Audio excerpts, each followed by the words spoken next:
colocando aqui o título. Os mensageiros.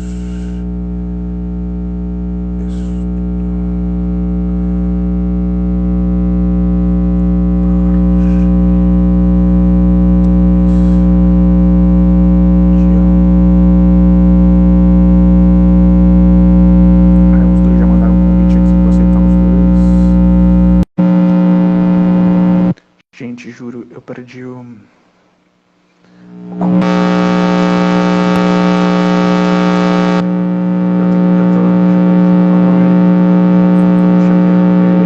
A minha irmã Edna, ela tinha enviado o convite aqui, mas alguma coisa eu fiz.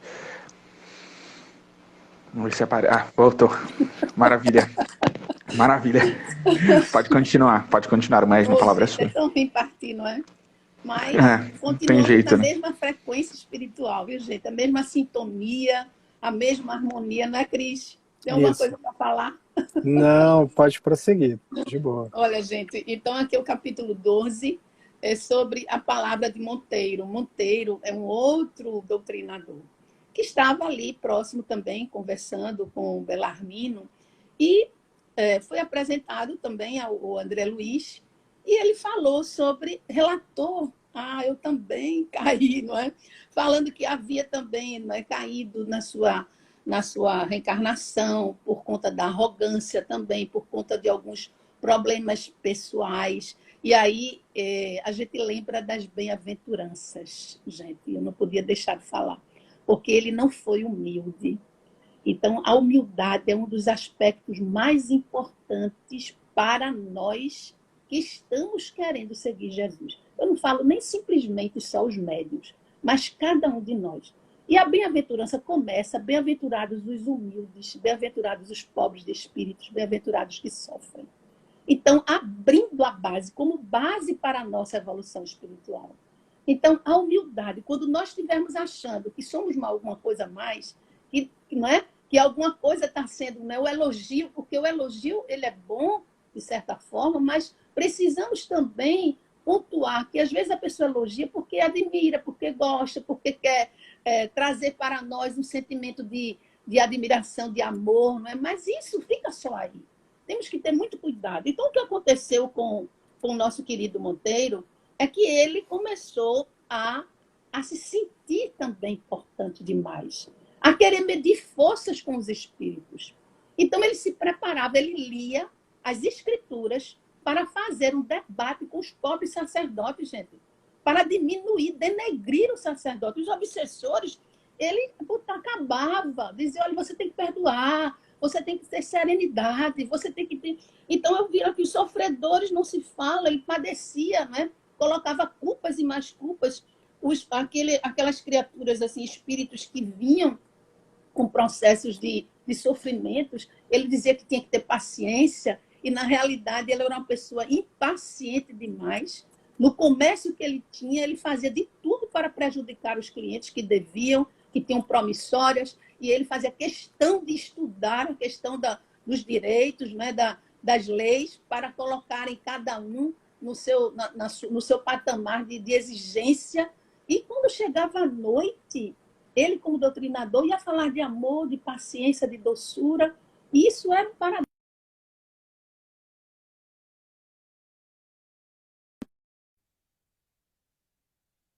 Barulho. Ele falava de doçura e brigava com os idosos que estavam chorando no auditório pela falta de um ente querido, de uma situação. Então, existia muito essa questão do fascínio dele ser uma pessoa que doutrinava verbalmente, mas não se preocupou em doutrinar a si próprio. Ele tinha longas, como diz assim, exortações. Ele participava 4 sessões por semana. E, na realidade, ele não tinha não fazia uma autoavaliação da sua própria vida. Então, foi acometido de uma angina, tá certo? E aí foi quem esperou ele do outro lado. Esses espíritos, a maioria desses espíritos, pelo menos 2 ali, estavam aguardando e ali gritavam, fique sereno, tenha paciência. Então, assim, ele foi muito perseguido nas zonas umbralinas e quando ele teve um pouquinho de remorso e se afastou dessa vaidade, dessa materialidade, dessa arrogância, esse excesso de ego, ele foi encaminhado para o nosso lar. E ainda, né, ainda um pouco inconformado, ele pediu uma audiência à nossa ministra veneranda, que todos já conhecem do nosso lar. E ela não cedeu por causa do tempo, mas ela fez questão de visitá-lo. E visitando, ele fez um relatório de tudo que ele estava sentindo, né, que não estava incomodado com aquilo, porque serviu muito e não sabe por que estava passando por uma situação. E ela disse, meu irmão querido, só disse 2 palavras, não é difícil de deixar de analisar você. Você praticou muito o evangelho para os homens, junto aos homens, mas esqueceu de praticar o evangelho junto de Jesus. Meus irmãos, essa frase ela é fundamental para cada um de nós. Não adianta você conhecer a fundo todos os livros. E é importante você conhecer. Mas se você não põe em prática na sua vida, não é na vida do outro, não é na vida do semelhante. Porque o doutrinador, ele doutrina o outro. Ele trabalha para o outro. Mas antes de trabalhar, ele tem que se autotrabalhar. A vivência ela é de auto-amor, primeiramente. Porque dizem que o trabalho doutrinador é um trabalho de amor, mas é um trabalho de auto-amor. É um trabalho se colocando no lugar daquela criatura que vem sofrendo de outras vidas. E aqueles irmãos que são os medianeiros, todos ficaram constrangidos, os médios se constrangiam. Ele teve muita ajuda, mas ele não quis saber.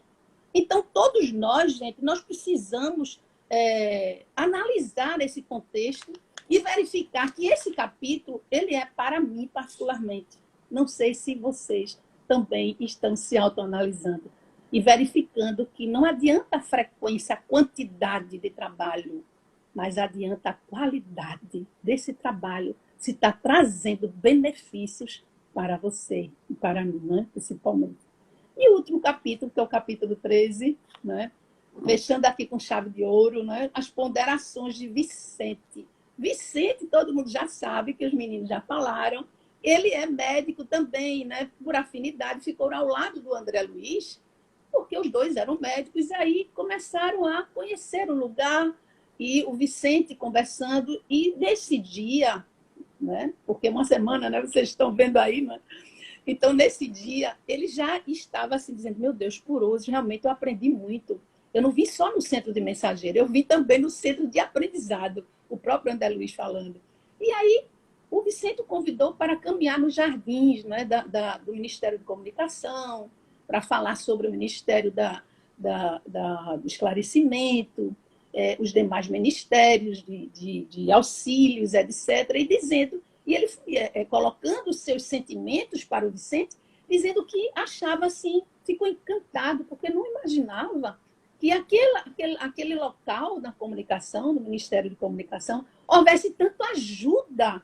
Era um auxílio educacional, um preparo psíquico, perispiritual, né? Uma ferramenta, uma bagagem que todos adquirem, e ele ficou encantado. Ele disse, olha, não é só aqui. E começou a comentar os departamentos que tem em todos os ministérios, começou a falar, e aí, nesse interim, para concluir, gente, ele falou que também havia, além dos departamentos de mães, de pais, de filósofos, de cientistas, havia um departamento de médicos, para a preparação de médicos que faliram, que também erraram. Ele fez, mas nós, já do Luz, nós não éramos para estar aí, né, nesse departamento, eu e você. Ah, meu irmão, Vicente disse, seria se nós não tivéssemos errado muito mais.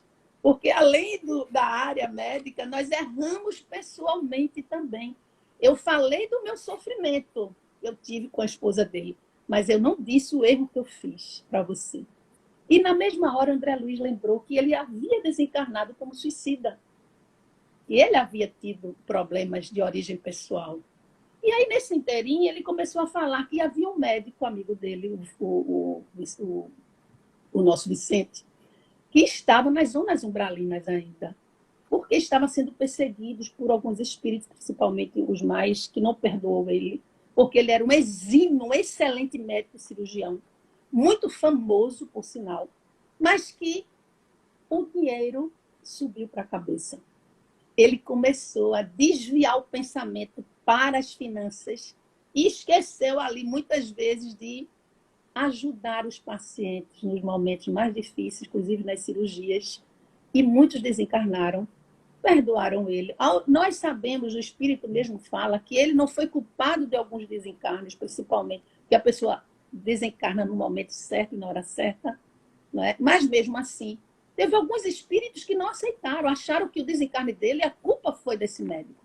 E estava perseguindo ele nas zonas umbralinas. Gente, isso é uma coisa importante, porque muitas vezes nós sabemos que ser médico é algo que nós viemos com a missão de se doar, não é? A medicina é doação. E muitas vezes, não só a medicina, mas qualquer outra área profissional, nós esquecemos de ter algo que eu achei muito importante no capítulo 2º do Evangelho segundo o Espiritismo. Não sei se vocês lembram, que é o segundo. Meu Deus, que é o ponto... meu Deus do céu, bom senso não, é o ponto, como é que se chama? É o segundo, o Evangelho segundo o Espiritismo, o 2º capítulo que fala que é o ponto de vista. O ponto de vista. Meus irmãos, de acordo com o nosso ponto de vista, nós vamos crescer, não é? Nós vamos ter uma encarnação bem elaborada, com pensamento para o futuro, com pensamento espiritual. Então, esse ponto de vista, não é, vai depender de como eu enxergo a vida. Se eu enxergo a vida de uma forma grandiosa, isso aqui tudo é passageiro que eu estou passando, porque a minha verdadeira vida é espiritual. Você vai ter mais força, mais coragem de vencer. Mas se você tem um ponto de vista, enxerga a sua vida de uma forma pequena, curta, materialista, você vai sofrer com mais intensidade. Então, o que eu observei aqui, não só nos médicos, né, o nosso Vicente e tantos outros, né, o Joel, o nosso Belarmino, o nosso Monteiro, o Otávio, é que essa questão do ponto de vista, tudo que nós passamos aqui na Terra, de sofrimentos, de desafios, tem que ser encarada como algo que é passageiro, mas que a nossa vida ela tem um patamar muito maior espiritual.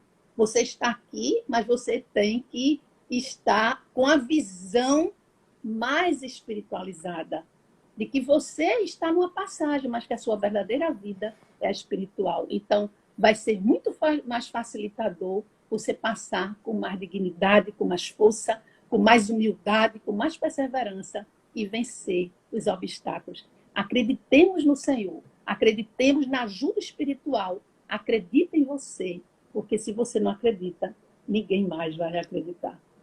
Muita paz, meus irmãos, mas eu achei belíssimo. Falei o mais rápido possível para que possamos ter vontade de estudar este livro, que é um dicionário de amor para nossas vidas.